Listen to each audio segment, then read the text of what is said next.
Assalamu alaikum a todos os irmãos e irmãs. Nos domingos, nós trazemos novamente aqui um suhba, uma fala inspirada de algum irmão, de algum líder de alguma região, cidade da Ordem Naqshbandi. Hoje nós traremos o suhba com o tema O Som de um Só Tom. Então vamos a ele. A'udhu billahi minash shaitanir rajim. Bismillahir rahmanir rahim. Wassalatu wassalamu ala rasulina Muhammadin sayyidina Allahul khairin. Medea Rasulullah medea salata shahabi Rasulullah medea mashayhina. Dastur Maulana Sheikh Abdullah Faiz Agastani Sheikh Nazir Al-Haqqani Menede Maulana Sheikh Muhammad Adil An-Naqshbandi Tarikatuna Subhanal Khairun Fil Jamiyam. Então, irmãos e irmãs, nos encontros nacionais ocorridos em fevereiro em São Paulo e em julho agora em Brasília, nós contamos a história de um príncipe muçulmano do século XVII de origem mongol que trazia algumas informações sobre o som de um só tom. Então vamos tentar entender do que se trata isso. Nós faremos futuramente, inshallah, estudos mais aprofundados sobre esse assunto, compartilharemos, inshallah, pelos grupos Coração Sufi, mas vamos embasar agora o que dissemos nesses encontros, baseados nas palavras do profeta Muhammad, sallallahu alaihi wasallam. Então o profeta Muhammad, sallallahu alaihi wasallam, ele recebia a revelação, o wahi, com um som semelhante ao zumbido das abelhas. Esse som era o anúncio da descida da palavra de Allah subhanahu wa ta'ala e, enfim, era o anjo Jibril alaihi wassalam trazendo trechos, pedaços, ayah, ou até suras do Alcorão ao profeta Muhammad sallallahu alaihi wasallam.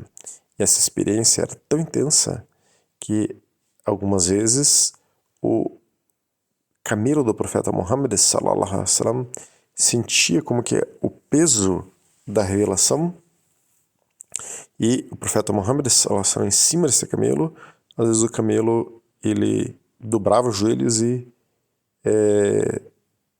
ficava no chão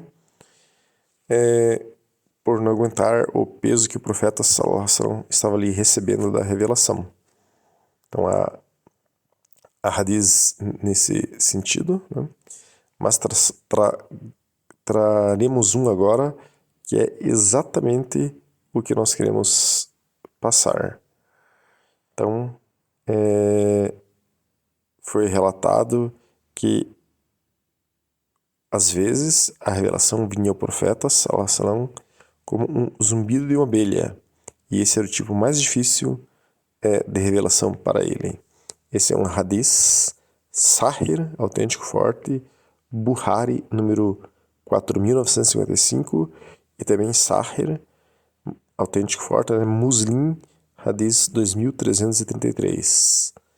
Então, aqui é a prova que o profeta Muhammad sallallahu alaihi wasallam ele ficava muitas vezes em contato com como que um zumbido dentro da audição dele, que parece, digamos assim, o zumbido de uma abelha, mas a gente pode colocar isso como o som de um só tom.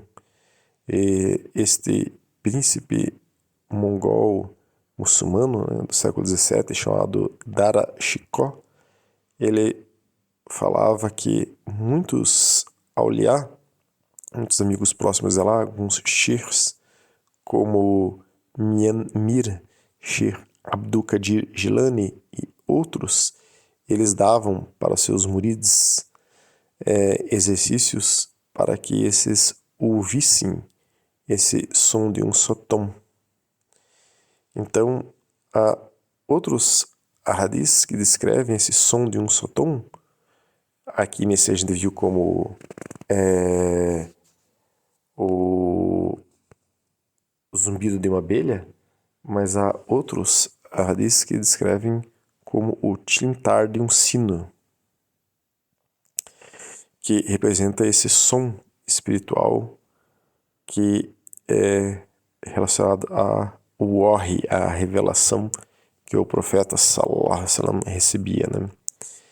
Essa experiência ela é profundamente espiritual.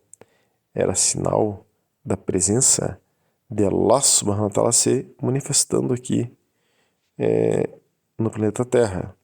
Nós, na Naqshband, podemos ter contato com esse som sutil e, digamos assim,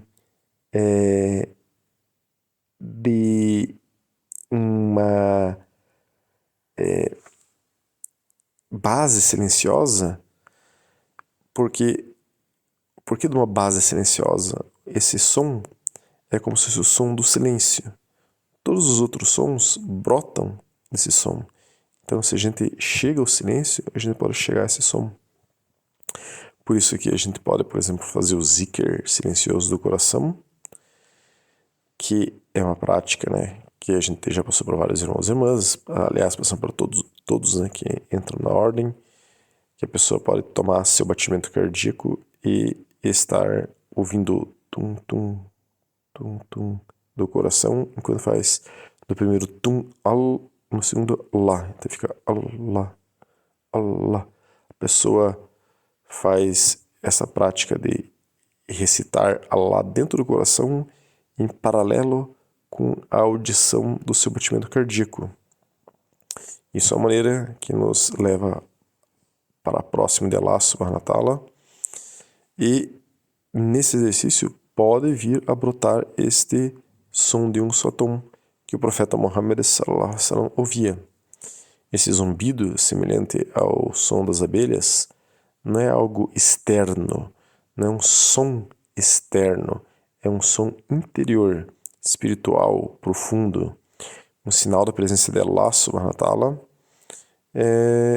e era a maneira como Allah subhanahu wa ta'ala se comunicava muitas das vezes com o profeta Muhammad sallallahu alaihi wasallam.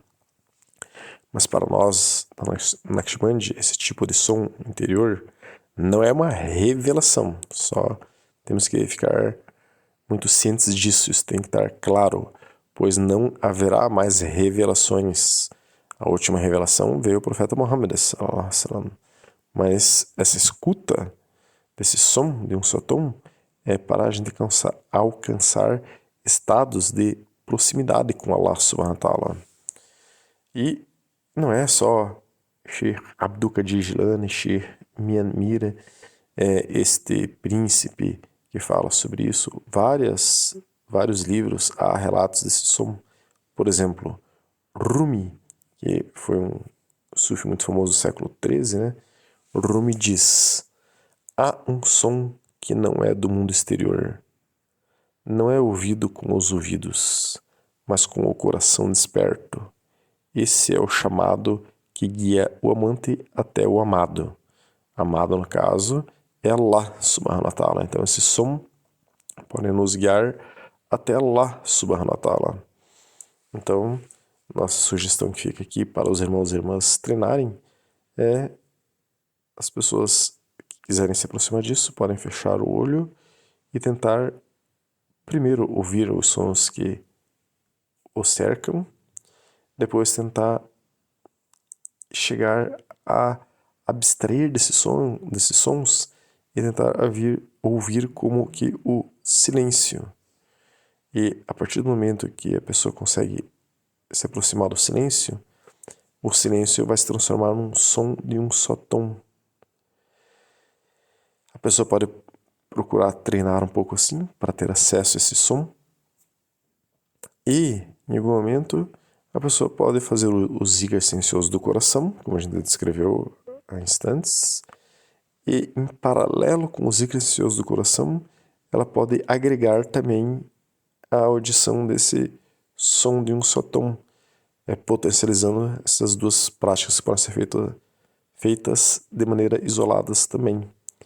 Então, essa é mais uma ferramenta aí disponível para os irmãos e irmãs Naqshbandis para se aproximarem de Allah subhanahu wa ta'ala.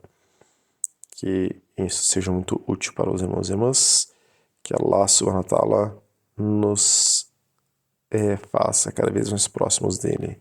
Assalamu alaikum wa rahmatullahi wa barakatuh.